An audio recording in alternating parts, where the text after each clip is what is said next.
you could not have a system that delivers worse outcomes than a system in which politicians choose their voters rather than the other way around. Things have gotten tense in Texas and California about when and how maps get drawn to decide who represents those states in Congress. This is no mere war of words between ambitious governors. It has the look of a Cuban Missile Crisis for democracy, a standoff with major implications for the country if the two sides don't find a way to back down.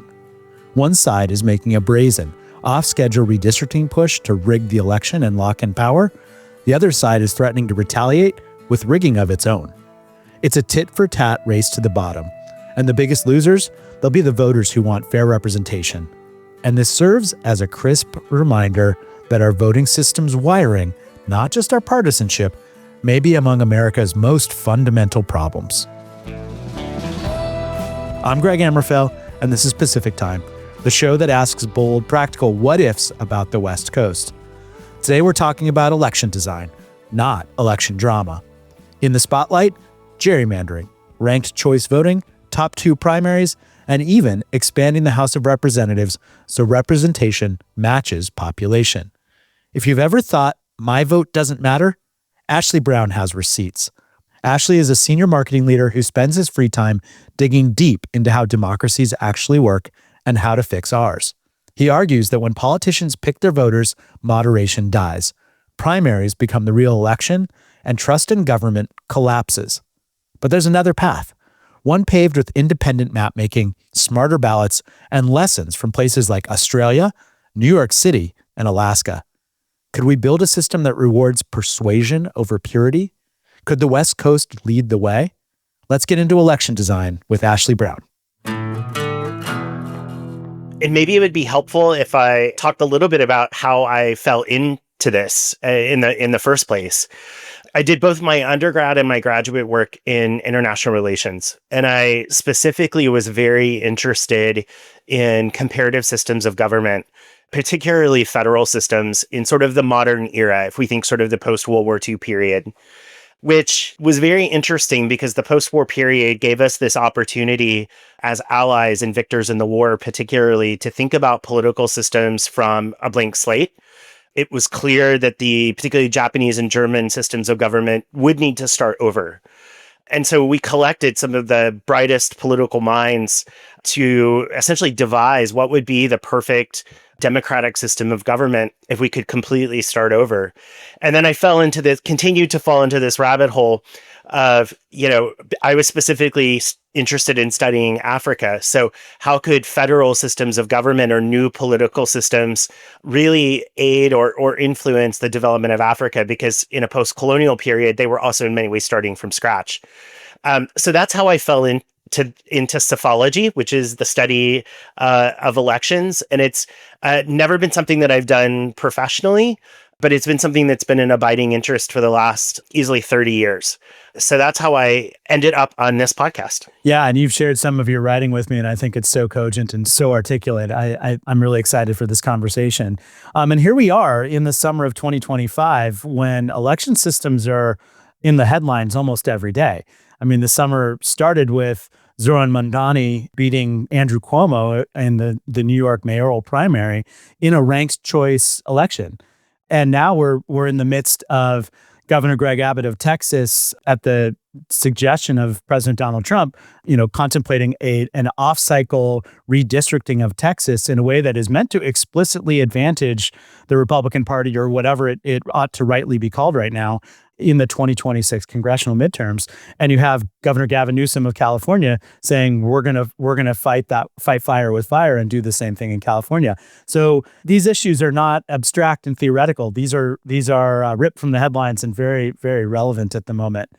Ashley, from your perspective, what's your summary of what's going on with representative democracy in the United States right now? Well, I think that we are in a very bad place. We have a system that is more or less unique among large democracies in the intensity of gerrymandering of our electoral system. So if you think about electoral systems as having two legs, on one hand, it's how they are structured just sort of organizationally. and then how we elect the legislators who then make our laws. And those are two different things. You could not have a system that delivers worse outcomes than a system in which politicians choose their voters rather than the other way around. Gerrymandering was extremely common throughout the 19th century, and some of the early 20th century voting reforms were designed in ways to attempt to limit that, because the negative impacts of gerrymandering only get more extreme over time.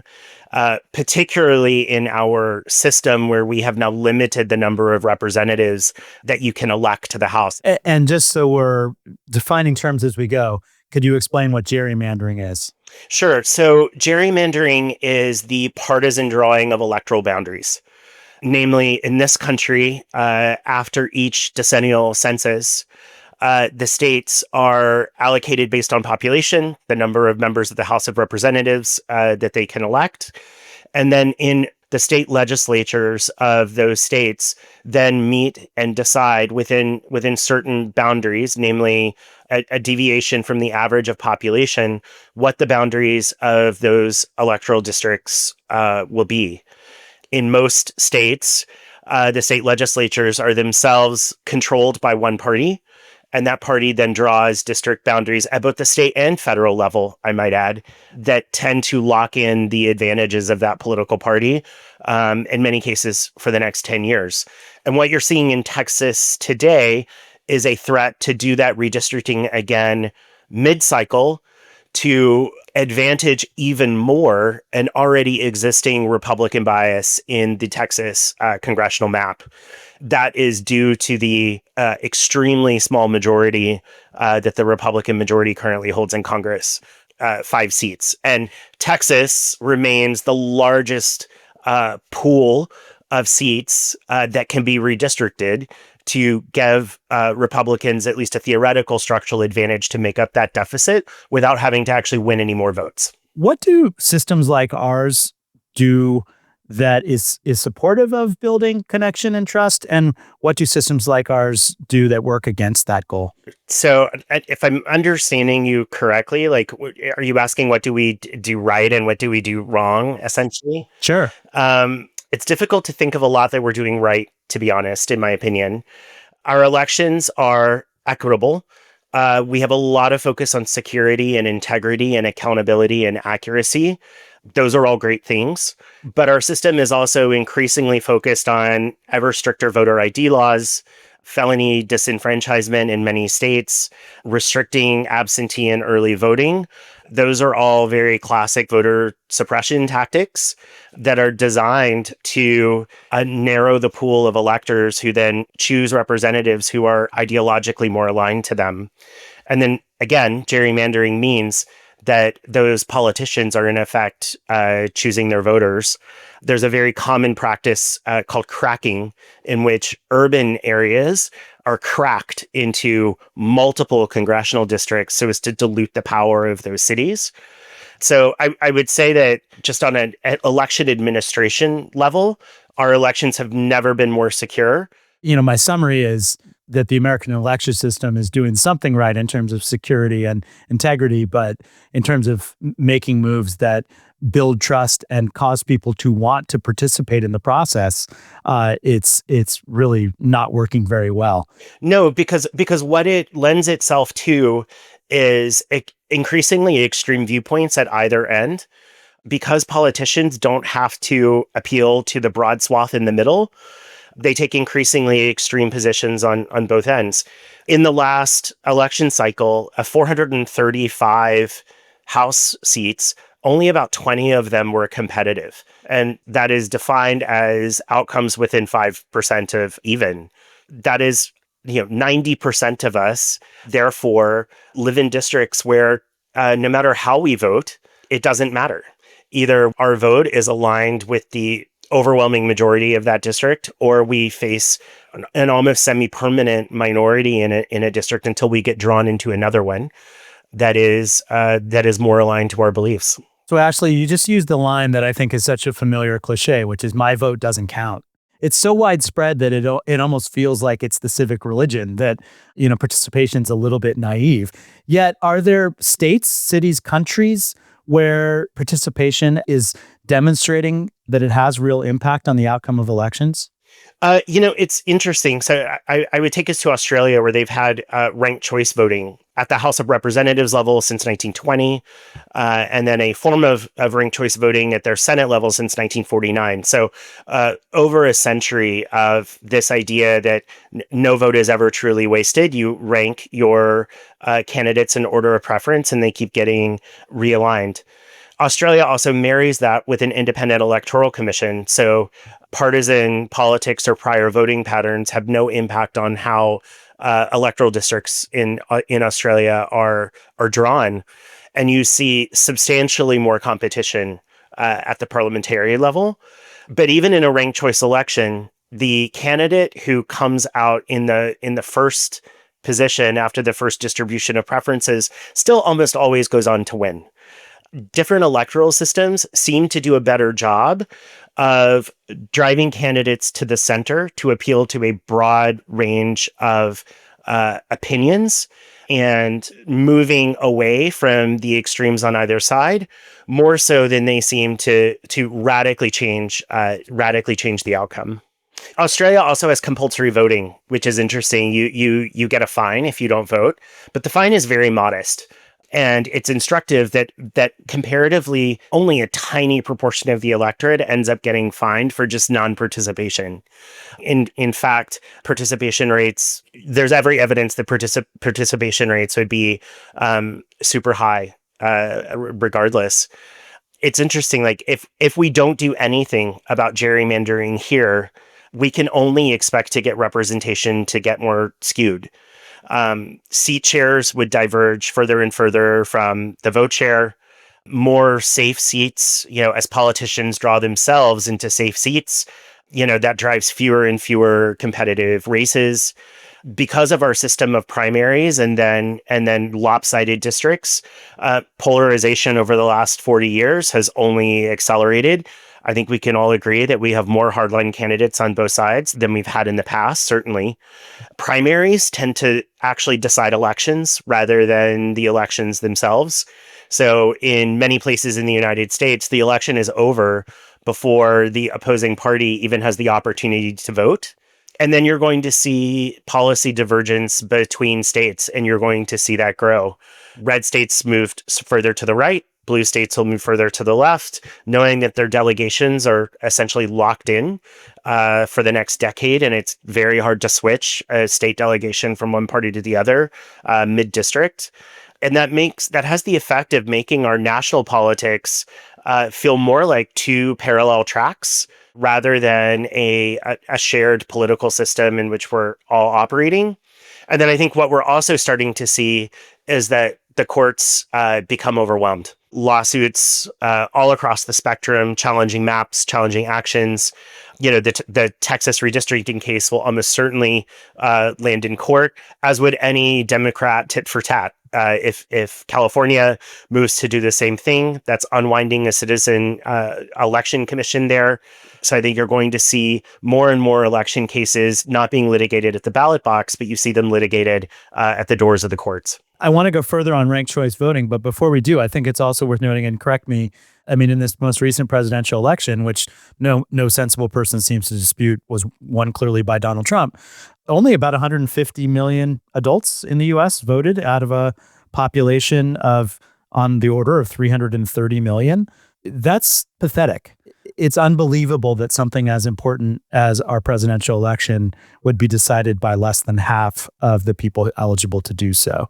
Something has gone systemically wrong, and yet you have to recognize, and I think the same accusation could be made of both parties, that election strategy is often about getting the people you want to show up and vote and getting the people you don't want to not vote at all. And there's various techniques and approaches to that, but it's all really cynical and anti-democratic.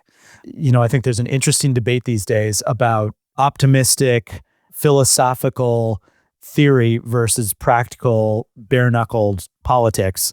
And that certainly applies to what's going on this summer. But let's dive into ranked choice. So the other case study of the summer is what we've just watched happen in New York City, with Zoran Mamdani winning the primary against a much better known, more experienced candidate in Andrew Cuomo, hands down, in a ranked choice election. So Ashley, could you break down how ranked choice played into that particular race? Yeah, so in ranked choice voting, the voter doesn't have to make a binary decision. Instead, they rank the candidates in order of their preference. In some ranked choice systems, you only have to rank 5 candidates. In some systems, you have to rank every candidate. In New York, you could rank up to 5. This was the second ranked choice mayoral election in New York.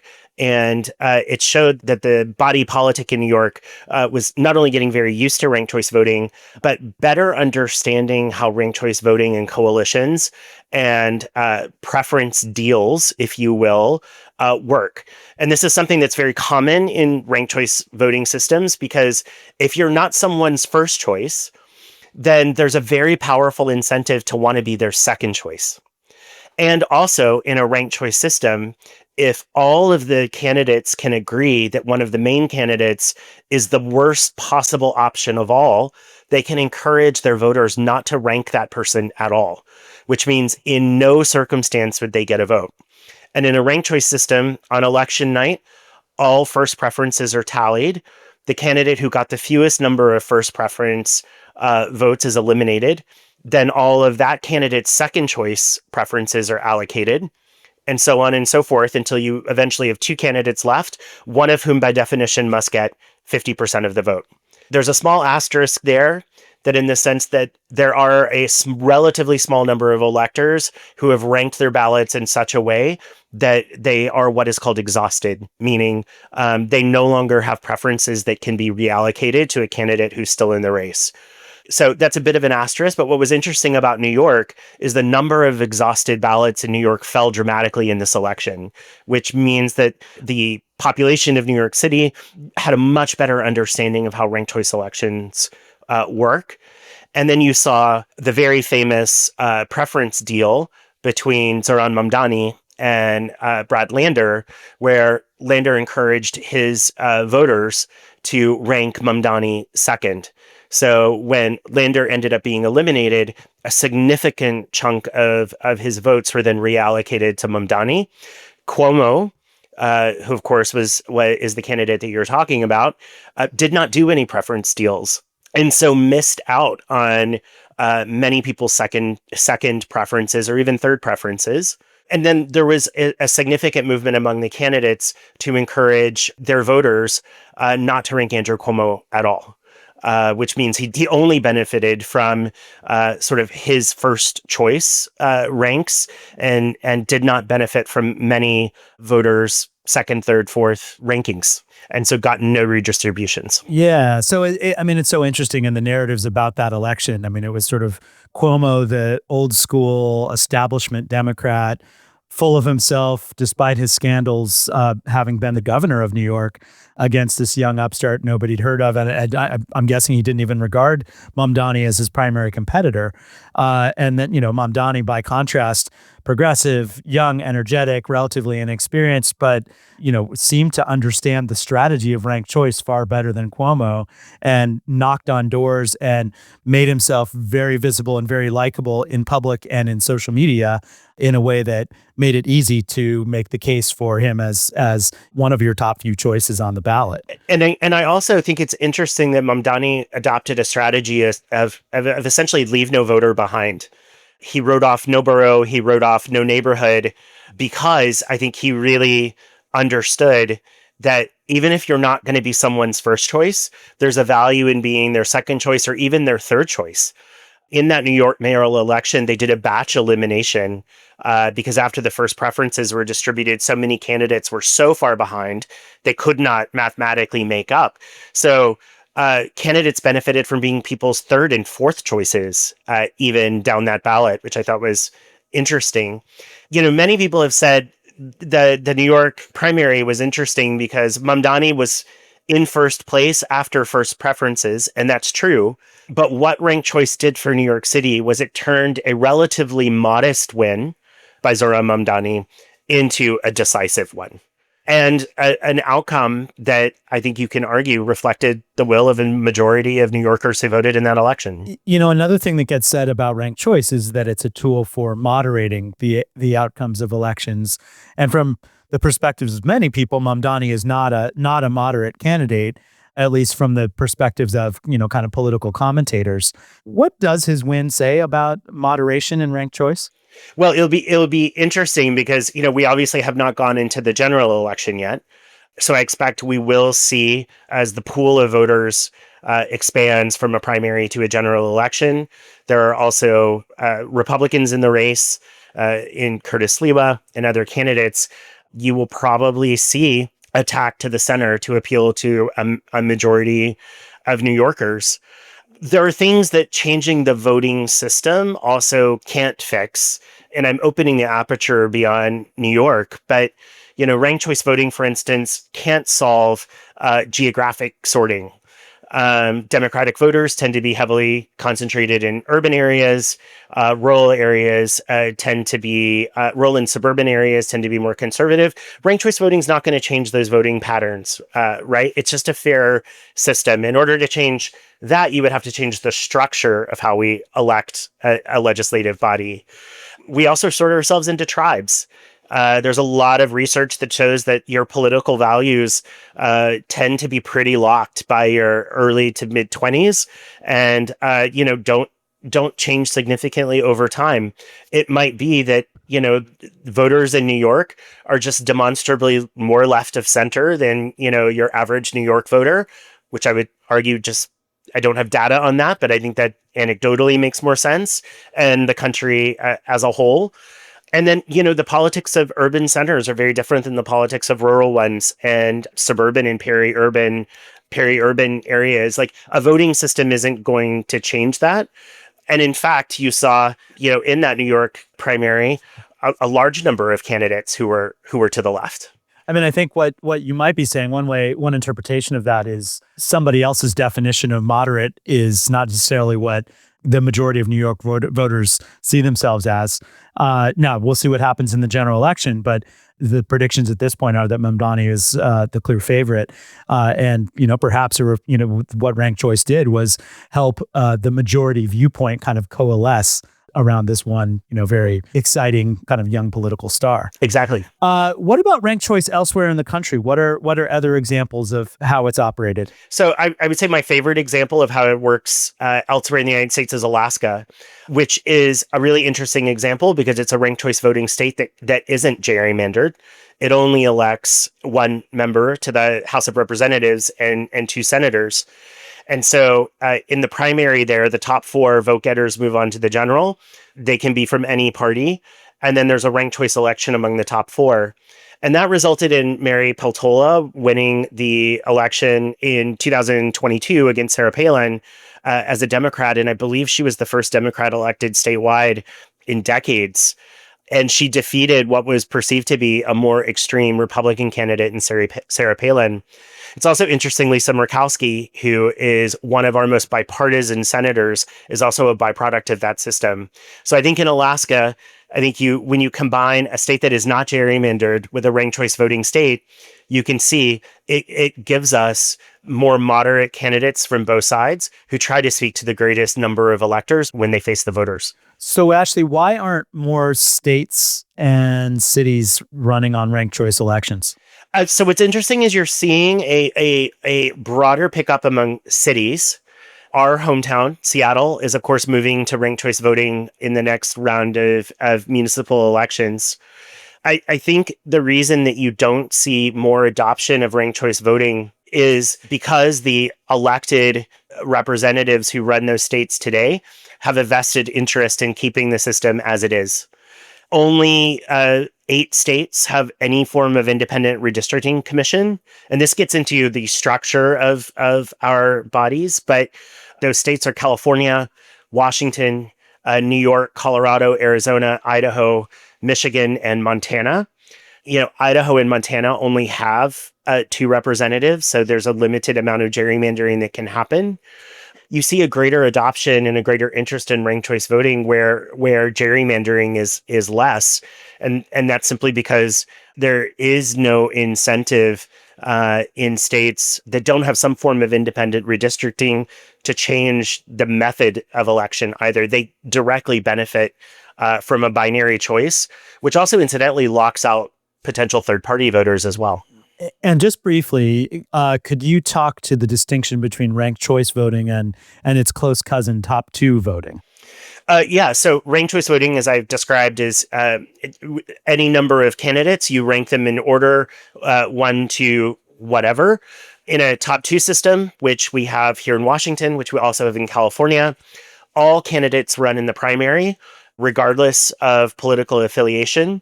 And the top two vote getters, they can be from the same party or they can be from opposing parties, move on to the general election.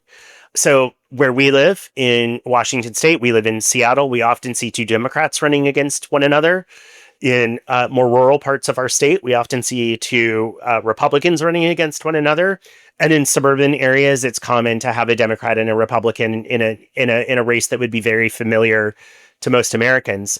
But the incentive to tack to the center remains, because even in Seattle, 20% of voters are Republicans. And so if you're two Democrats running, there's a vested interest in wanting to pick up as many votes of those 20% as you possibly can. And same for Republican voters in, say, Eastern Washington, which is the more conservative part of the state.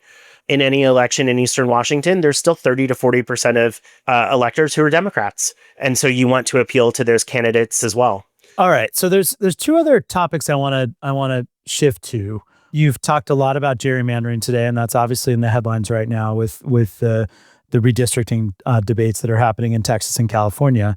But one thing you've raised to my attention is that gerrymandering is really based on the assumption that the number of seats in the House of Representatives is fixed at 435. That's right. There is no reason we have to stick with the House of Representatives at 435 seats. Elaborate. Yeah. So the current system that we find ourselves in, where the House is capped at 435 members, and the Senate is capped at 100. One is constitutional and one is not. So the Constitution defines that each state gets two senators. So the founders clearly intended to cap the Senate at number of states times two. But they intentionally did not cap the House. They simply said that each state got one representative, so each state must have at least one, and at the time needed to represent a certain number of people. So the intention of the framers was that the House would continue to expand as the population continued to expand, and it did, all the way up to 1920. And then the census of 1920 comes along, and it shows, because of massive amounts of immigration, in sort of the 3 decades around the turn of the century, the 1920 census showed that there would need to be a very large addition to the House, predominantly going to East Coast coastal states to account for immigration. And this caused significant gridlock and bickering in the House in the 1920s. The House actually was never able to approve a new map to reapportion those new seats after the 1920 census, and so essentially gave up. And in 1929 said, all right, our compromise is we're going to freeze the House where it is today. There will only be 435 members, and simply every 10 years, rather than continuing to add to the size of the House, we'll just reallocate those seats based on population.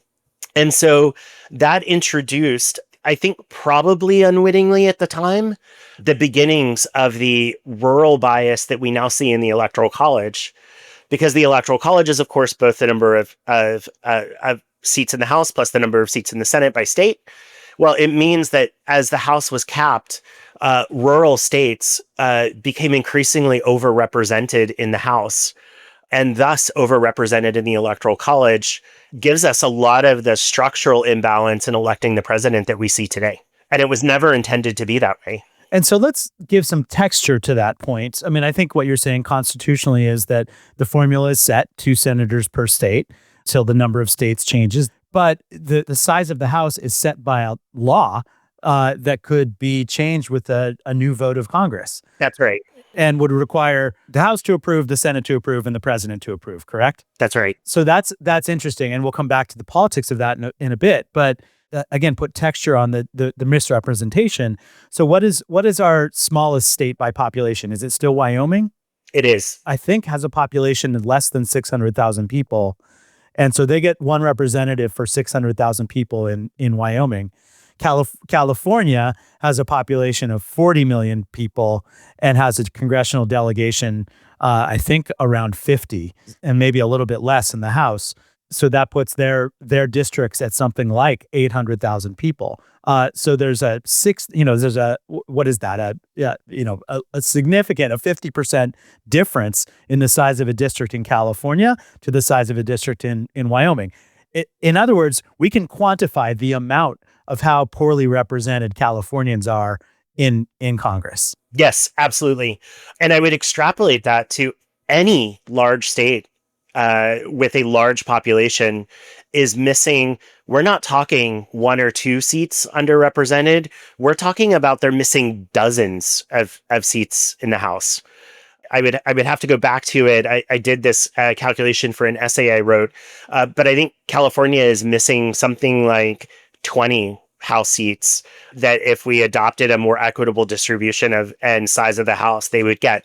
Incidentally, red states are also missing dozens of seats. California and Texas are both underrepresented by more than a dozen seats apiece. And obviously, as you fall off in population, the number of quote unquote missing seats is smaller, but it's still significant. If we adopted one method of expanding the House, it would have about 140 more members than it has today. And that's the more conservative of the two models that have been proposed to expand the size of the House. So we're talking about hundreds of quote unquote missing seats that the founders actually intended us to have. And yes, and so the two methods. Let's just elaborate on those. The two methods I've read about since you and I talked over coffee is one, what's called the Wyoming rule, meaning that no district is smaller than the smallest district anywhere in the country, and that gets reassessed every 10 years with the census. And then the other approach is what I've heard called the cube root rule, which is just a mathematic formula that operates at the level of the total population of the country and says the cube root of that total number will be the total number of seats, and that's divided by the population of each state in order to determine the size of the delegation of each state. You still, in those cases, have to do districting, but presumably, I think part of what you would argue is that gerrymandering becomes much less of a concern if the districts are much, much smaller. It's almost impossible to avoid those districts being far more representative. That's right. Both of those rules are correct. And they lead to different outcomes, but both of which are substantially larger number of seats in the House. And yes, gerrymandering just becomes harder if the districts are just physically smaller. It's harder to crack a big blue city into 11 congressional districts, if the districts can only represent 300,000 people or 500,000 people. That becomes much, much harder to do. And it also becomes much, much harder to create these sort of Frankenstein districts that, follow freeways for hundreds of miles with, a mile on either side and then incorporates one chunk of a city, and then that's the district. I mean, two other things I've heard suggested about this idea of significantly enlarging the House of Representatives is that smaller districts become easier for people to govern, that representatives actually have a far better chance of meeting a sizable percentage of their constituents in a district that's smaller. You could do 8 nights at the ballpark and, reach most of the population, right? So that's one thing I've heard. And the other thing I've heard is the influence of outside money could become less because those districts are, way smaller. Way smaller. There's also way more of them. So the amount of political money in the system just has to be spread over a larger number of districts. And they're likely to be more competitive. It's worth noting that when we capped the size of the House, each representative had about 140,000 constituents. which even in a pre-internet era, you could, over the course of a campaign, you could easily meet. 500,000 in the internet era would be a relatively easy number of constituents to at least digitally touch or virtually meet, rather than in some states, the number of constituents is over 1 million. So I can imagine the response to this idea of expanding government from the sort of small government types who would say, "Oh, that's going in exactly the wrong direction." And yet, I think what you might be saying, Ashley, is that to make government better and more effective, we do have to make it bigger. Is there evidence from outside of the US that highlights that that would be the case? I'm not aware of evidence that says a legislature just by its size is better. I do think it is worth noting that on a per capita basis, we are the most unrepresented democracies in the world. Countries with, much smaller populations have much larger legislatures. The UK has 650. The German Bundestag has had at some times over 700 members. And those are populations that are 1/5 the size of ours. I think anecdotally, you could argue, or intellectually, you could argue that in a system where districts are more compact, where your representative is more likely to represent an area that has a common set of interests, and that you're able to engage with your representative in a more authentic and frequent way, that is just on its face going to lead for you to be better represented than you would be otherwise. By the way, I've even heard it said that state legislatures like California's, which I think the size of which was set sometime in the 1860s, I believe, that they're a candidate for enlargement in order to make the state legislature more representative as well. California assembly districts are actually larger than federal congressional districts now. Wow. That is worth noting. If states are the laboratories of democracy, California has opportunity. Yes. That's really interesting.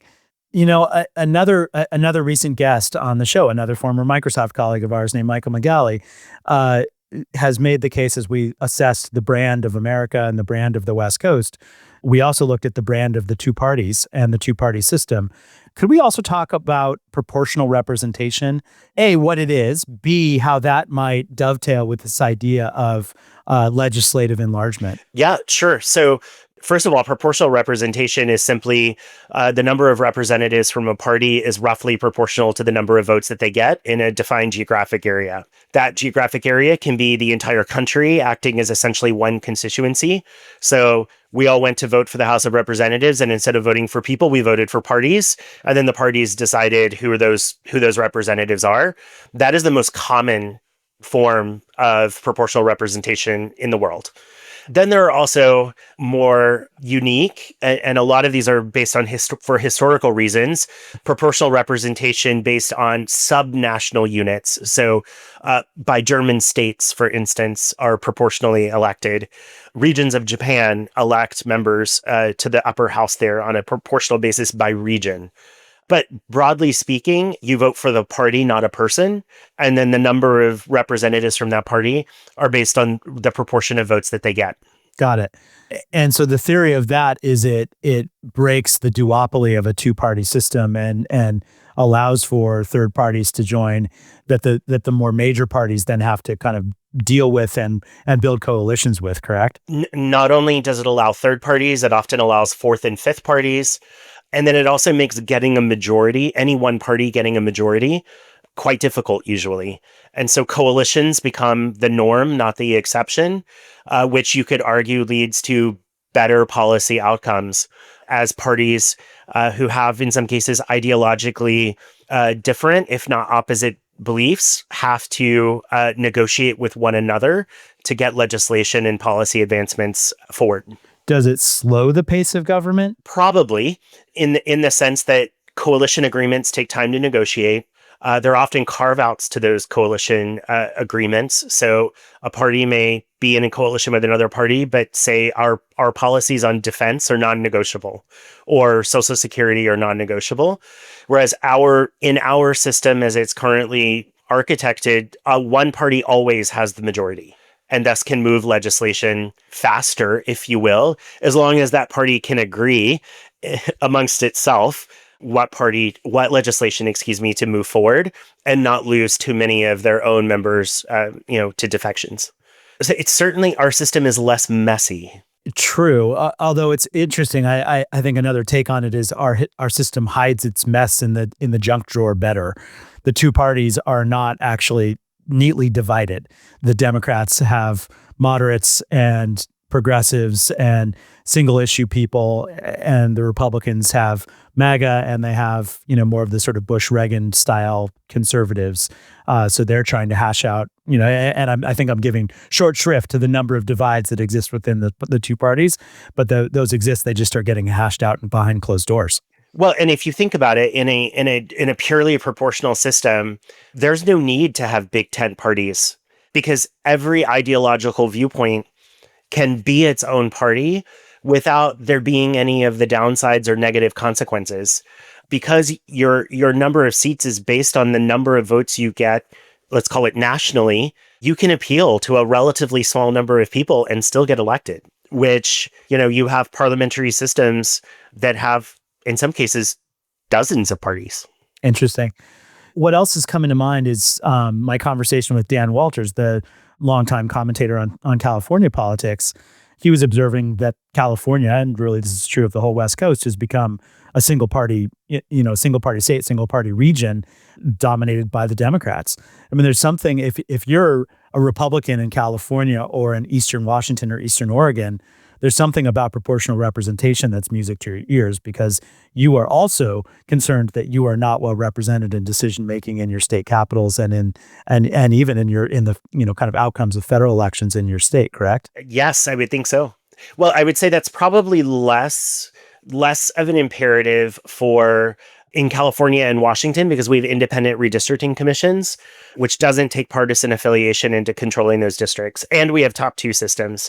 It's certainly true in most of the country.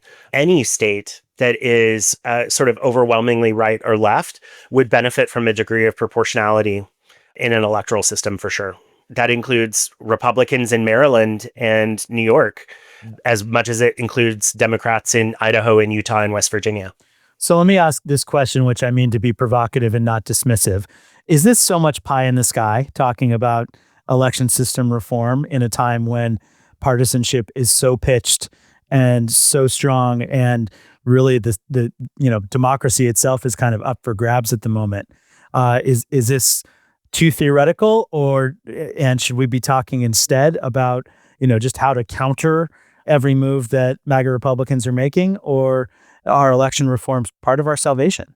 I personally believe that in order for our country to find its way out of the increasingly deep mess that we find ourselves in, we're going to need, at a minimum, voting system reform and an expansion of the House to correct the imbalances in the Electoral College. I think where we find ourselves today is you see progressive states more willing to adopt things like independent redistricting commissions, which lessen the impact of gerrymandering, which, frankly, give minority parties a better shot at equal representation than you see in states on the right. When I look at the states that have independent redistricting commissions, the only Republican or right-leaning, I should say, states on that list are two states where it really doesn't matter very much. That would be Idaho and Montana. And when Montana adopted it, it only had one representative. And then you see the list of the most gerrymandered states in the country, with the exception of Maryland. They're all either right-leaning red states or swing states.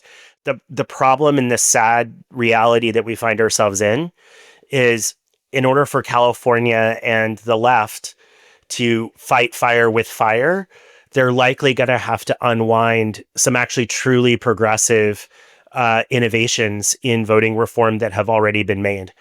And as someone who holds these things near and dear to my heart, I hope those unwindings are temporary and not permanent. But I think the only long-term solution we have is a revisited version of HR 1, which eliminated gerrymandering on a nationwide scale through an act of Congress. I was also wondering about the politics that might go into an expansion of the House of Representatives, and here with Gavin Newsom and Greg Abbott battling it out over representation in Texas and California. Is there an olive branch moment for one or both of them to say, you know what would be a win-win for both of our states is to get past the false constraint of a House that's capped at 435 members, and we put our political might across the ideological spectrum into campaigning for the expansion of the House in a way that gets more representation to both places. I would love to see that happen. My fear there is simply expanding the size of the House ultimately would benefit the left more than the right, simply because with the exception of Texas and Florida, most of the states that would benefit from an expansion in significant numbers lean left. But yes, it would be in both parties' best interest to see an expansion of the size of the House, particularly if they would accompany it with some form of redistricting reform. What other what-if questions have crossed your mind, Ashley, about how the West Coast could proceed in this very strange time for American democracy? Well, I want to go back and just mention, I feel like there's also in the American political discourse, there's more appetite to change the voting system rather than expand the size of the House. There have been proposals in every congressional session for, I think, the last 3 cycles to do that. It's just a hard sell to voters, right? Why we need 170 more representatives clocking along at $145,000 a year, plus the cost of their staffs, plus the cost of refitting the House of Representatives to seat them all. I think there are just some retail politics challenges there, whereas we can, I think, intellectually get more behind just how we elect the representatives we have. What if questions, what if the West Coast showed the way? What if Washington State repealed its ban on ranked choice voting? What if California dramatically increased the size of its state legislature? What if we actually did implement, much as the same way we have implemented independent redistricting commissions, the voting reforms that we want to see? American culture is littered with things and innovations that began in California and spread rapidly.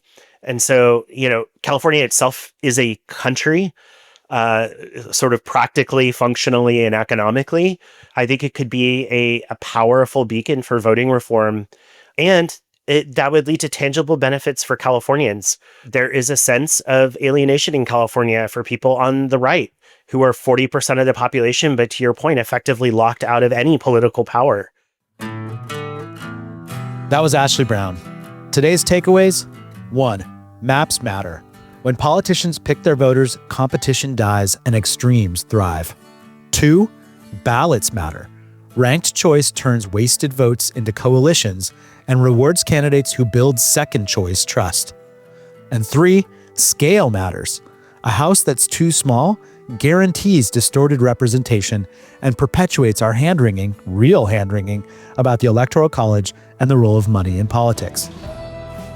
A spicy question: if we already accept top 2 experiments out west, what's really stopping us from independent redistricting and ranked choice across the board? And what if the governors of our biggest states, California and Texas included, walked back from this Cuban Missile Crisis of democracy by finding common ground? Could they get their states better represented in Congress? What if the key to making government work better is actually to make it a little bigger? Thanks for being with me in Pacific Time. If this episode helped you see elections differently, share it with those friends who say, my vote doesn't matter. Then rate and review the show and hop on YouTube and Substack for more information and more discussion. I'll see you next time.